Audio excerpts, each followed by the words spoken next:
Hi, welcome to the Coaching Game. I'm Laurie Lawson, and tonight my best my best coach is Maribeth Kraus. Hi, Laurie. How it's you so doing? Nice to be here. I'm doing great. I'm thrilled to talk to you.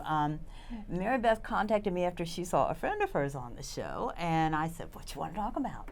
And she's doing some exciting things in coaching that I think everyone would really like to hear about. But first, I want to ask you, how did you get into coaching?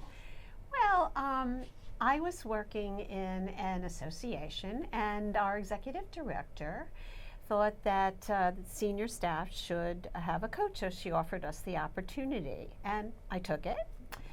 And I found it to be so helpful with my team, with even personal life. Did you take one-on-one coaching, or was it yes, for it was everyone? one-on-one. No, it was one-on-one coaching, and it was even done on the phone, and it was a once-a-week appointment of 45 minutes. It was great Wow, for yeah. about 12 weeks. That's a nice boss. Yeah. And that's a nice organization. Good for you. Thanks. Yeah, it was great.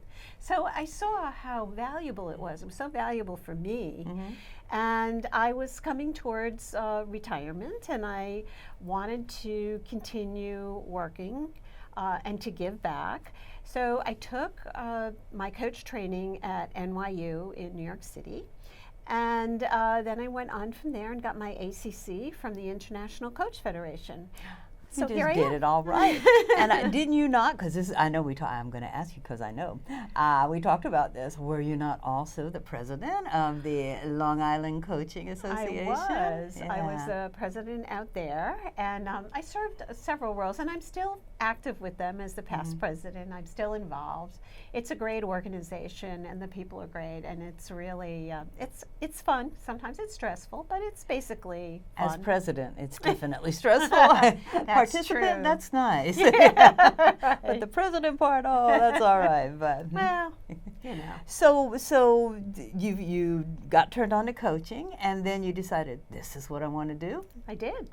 That's so. I love that story. I have a theory that coaching calls who it wants, and one way or another. So it sounds like that it called you. It certainly did. And so what have you been doing since then?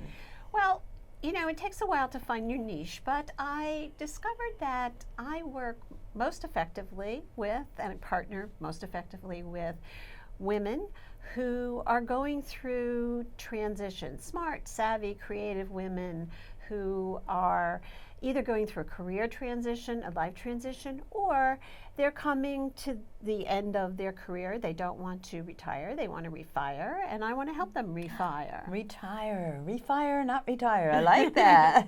I like that. So I really enjoy working with them, and you know that it's really nice to have friends and a support system, but friends aren't trained to ask you those really probing questions, or they don't want to ask you those really probing questions. Or they don't know the probing Or they questions. don't know the probing Right, questions. right. Or to keep you on track and to help you set goals. So I think that's the value of having a coach. And that's what my clients find valuable. They find it helpful to have somebody, you know, sort of keep their feet to the fire in a nice way. Yeah, I do a lot of mentor coaching for the school from which I graduated, and I was raised a very polite girl. You know, you don't ask questions. That's none of your business. And it's like, and I had to train myself. It's like, yes, it is my business, literally. Right. And that's what they're paying you for, to ask the hard questions that their friends, like you say, won't, or their family won't. You know, it's like, Right. well, we don't want to get her upset. But so, what do you find?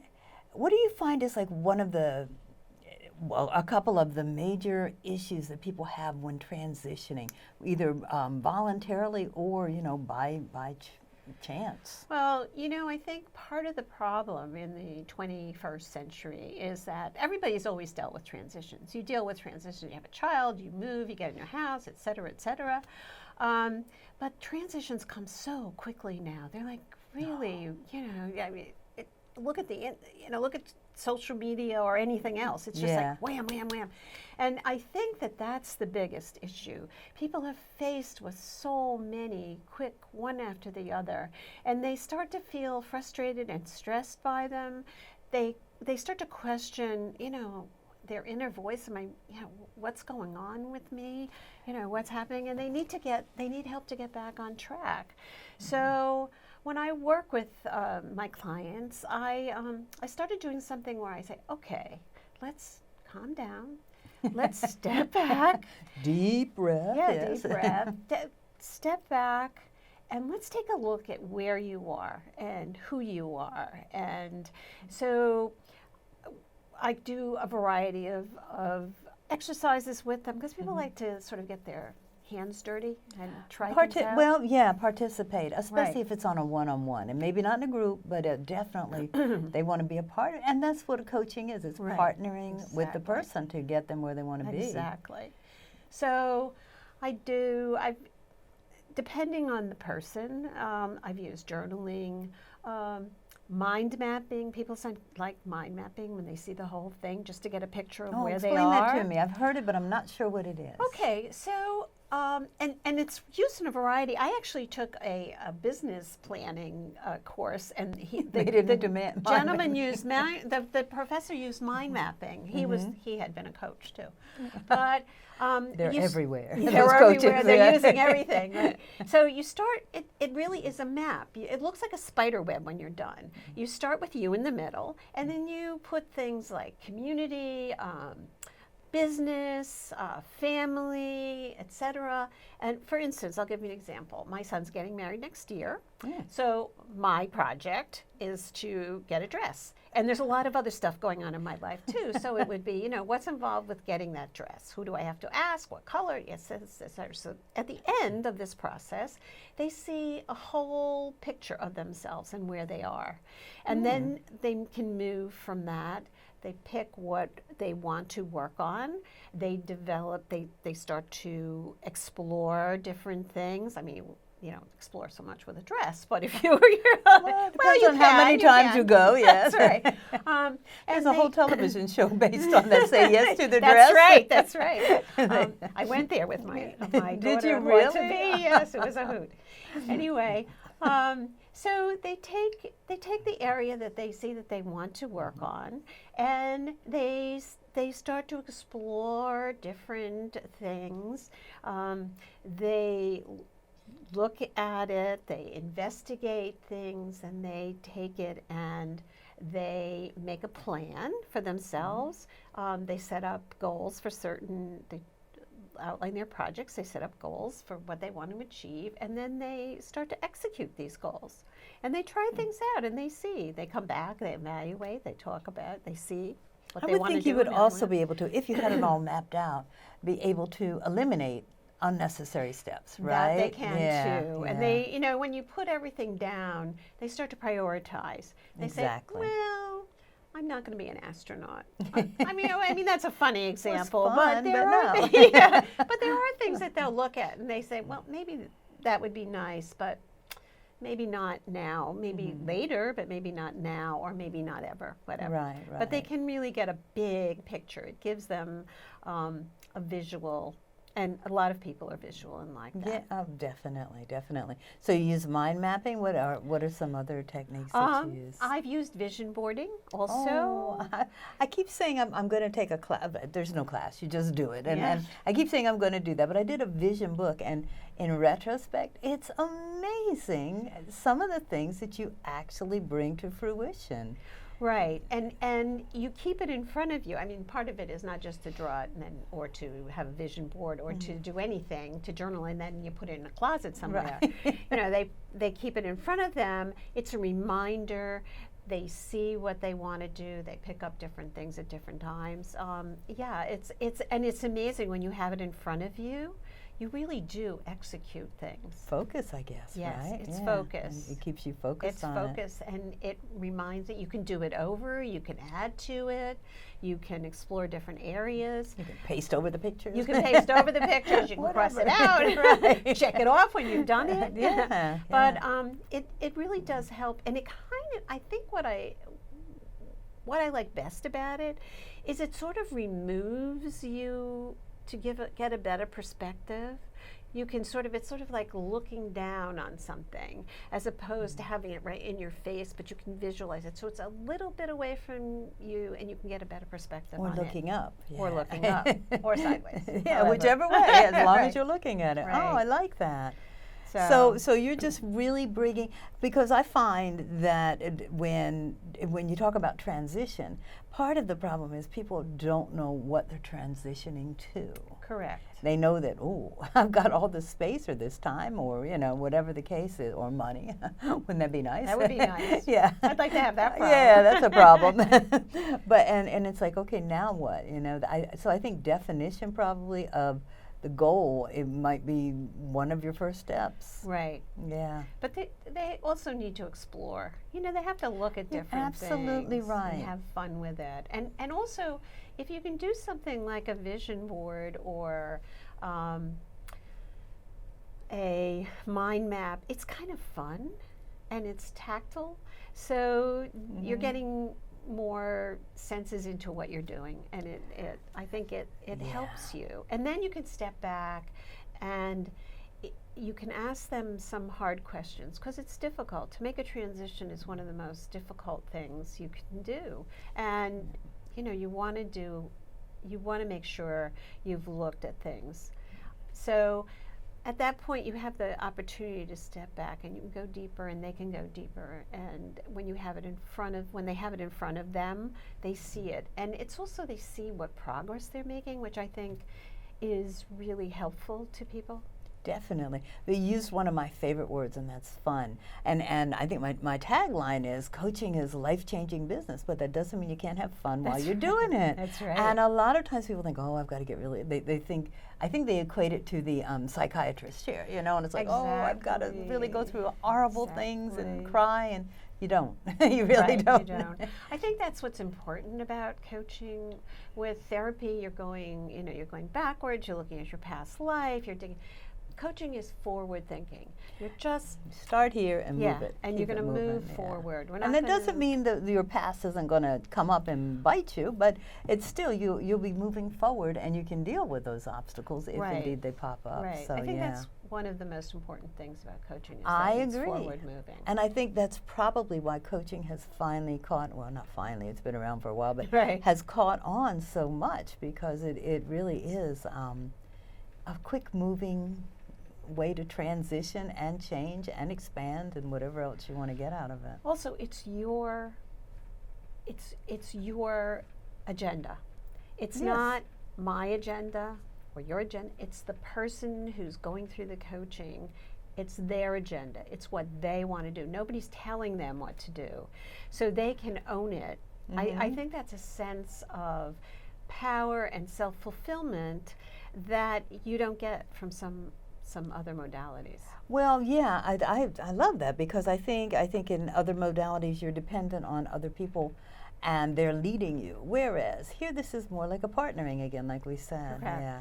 And so what are some of what would you say would be, and I think social media is the killer for a lot of things, and God knows I use it immensely and couldn't live without it now, but what do you think are some of the biggest challenges facing people who are transitioning today? I think they start to lose their compass. I think they're overwhelmed. It comes so quickly now. People have always transitioned, as I said, but it's like, whoa, whoa, whoa, whoa, and it's overwhelming. And I think that's one of the most difficult things. I was working with some young women at a conference last week, actually, and they were in the telecommunications field, and they were going through these transitions because of mergers and acquisitions. They weren't making money from these mergers and acquisitions. They were trying to figure out what they do, while they're there, they're going to be there for a certain amount of time. They don't know if they're going to have a job at the end or not. They don't know what's going to happen. So they were looking for ways to deal with that issue and how they were going to get through that, and also to be future oriented if they had to go outside of their organization too. So, they were they were a little overwhelmed, and they needed a support system, and they needed a partner to help them figure out how they wanted to go. Wow, that's such a valuable service. So, how do people get in touch with you if they are in, or they suddenly find themselves in transition, or they're planning a transition? Sometimes transitions can be planned. Well, there's my website, right, up on but I can be contacted by email. Mm-hmm. So that is. Would that be on your website? It's on my website, Okay, and my phone number's on my website. Oh, all right. So great. anyway, and any of those three ways is fine, and I offer a free consultation so we can get to know each other and see if we fit, because that's important if you're partnering with someone. Great. And don't you also do some workshops, right? I do workshops also. They're not everyone. Sometimes people want to get coached and then they want to move on, or they want to put their toe in the water and do different things. So yes, I'm doing a couple of workshops at Hofstra University on Long Island. Mm-hmm. I don't know why I did this, but It's kind of that way. yeah, it is, right? Yeah. One is on 21st century leadership and transitioning from traditional management, which is, top down, you do it this way, to a more coach approach to leadership and working with teams and partnering, because teams are so frequently used in business now, and they change in the middle, so you have to get used to dealing with them, and a different approach, having emotional intelligence, knowing what that is, Right. and then knowing how important that is to leadership, and dealing with things such as that. Mm-hmm. Also, a second workshop that I'm doing with a colleague is finding your path for your career and your life. If you really want to see who you are and you want to look at yourself, find out what your life purpose is. People don't always like to use that word because people's it sounds woo-woo-y, but it's not really woo-woo-y. Not anymore. I think people No. are, they realize And there's that more and more really hard research behind that, academic research that has been done that there's a Professor Boyardis who has done a lot of research in that, and also Daniel Goleman, and how it's important to have a life purpose. Otherwise, you're just kind of like all over the place. It's so funny. I just finished reading Viktor Frankl, Don't Ask Me Why. The meaning of life, and that was the whole thing, was purposefulness and responsibility. And it's like, okay. So I mean, and this was after, his life, which was really, he could have easily given up at any point. So that's amazing. Well, what happened was that, with the coaching game, and this show is based on the coaching game, I usually ask my guests to pick out a card. Okay. And Anna got a little crazy and picked out 12. So we decided what would be fun would be to pick them up. Oh, freedom. Okay. All right, I'll hold it up, and you can give your, what does that mean to you? Freedom to me means the ability to do what I'd like to do with my life.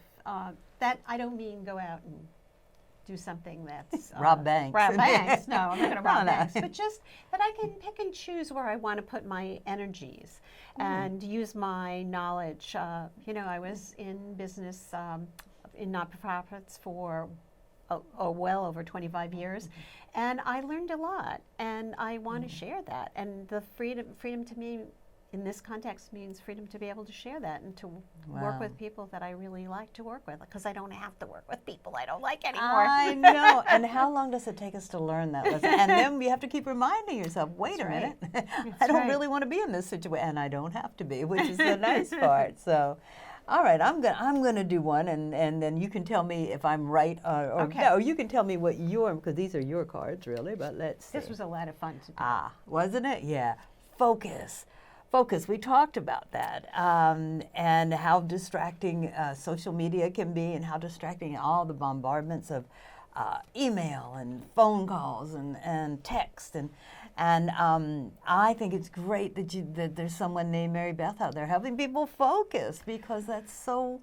It's not. I mean, we can focus on our phones, but the communication between two people is just diminishing, I think. Yeah. I think it is. And I think that I have discovered myself, and I think a lot of people have, that focus is so important that there's a lot of talk of multitasking, but there's also a lot of research that proves that multitasking is not so wonderful because you're not getting things. You're doing half jobs. Yeah, you're doing half jobs. Where if you pick something and you really focus on it to the fruition, it's amazing. It takes you less time and you have a better result at the end. So I think focus is so important. Elemental, just really part of the foundation of where you want to go. And exactly. It's not stable, so you have to keep reminding yourself, focus, That's right. Yeah, because depending on where you are during the day or during the month, sometimes there's a lot of stuff distracting you. And I personally have found it great for me to, in the morning or before I go to bed, is to take 5-10 minutes and meditate, and that gives me focus. Yeah. And that really, people also kind of think, or have in the past thought, that meditation was a little bit out there, but I think increasingly that's not so. That more and more people, even in business, talk about how they use meditation to help them with focus. Yeah, and they're introducing it into schools. You'll see that on Facebook all the time, where there's no detention, but there's meditation time, which is great. Why not? Yeah, and I have morning rituals that I do, because by the time it's bedtime, I'm asleep. So I do it. Make sure I do certain things in the morning just to get the day started right, So, and you obviously recap your day and move on to the next one. So. Well, you need some structure. Yeah, whatever works. There's no right or wrong way, right? Exactly. Yeah, it's like what's going to focus you. Go for it. Let's see what else we got. She picked out some really cool cards. This is risk, and those are 2 feet on a yellow line. What's that mean to you? Well, I think you have to take risk. I think that risk gets a bad rap. I like that. Risk gets a bad rap. And you can quote Maribeth. That's right. But I think that risk helps you to move forward. It helps you to try things you never tried before.